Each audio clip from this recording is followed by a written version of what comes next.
Mayroon na naman nag-request sa akin mga busing na gawan ko ng reaction video yung babaeng ito. Ano kayang ginagawa nito?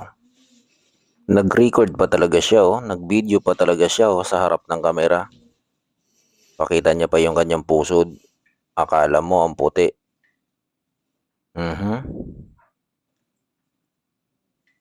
Nako, diyan pa talaga siya nagbihis sa harap ng kamera.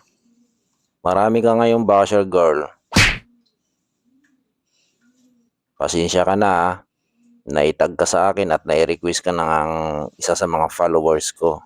Siguro yung nag-request sa akin ay basher mo siya. What? Pero magiging basher mo rin ako. Yan nagbibideo-video. Nagsusuklay sa harap ng salamin.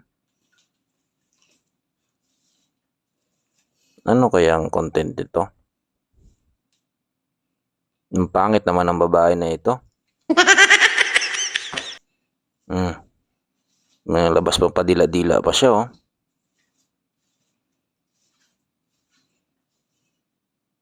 Ano kaya ang content to? Walang kakwenta-kwenta.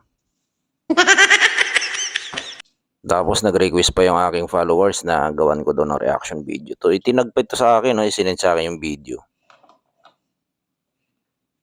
Ano ba itong gusto ng babae na to? For the views lang ba?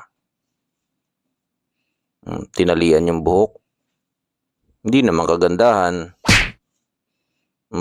Pangit naman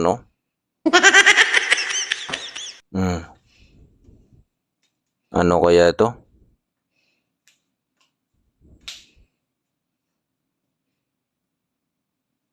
Anong ginagawa mo, ate? Oh no!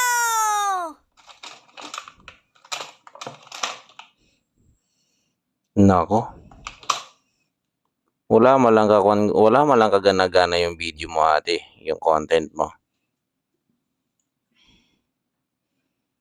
Nagtali pa ng hairband.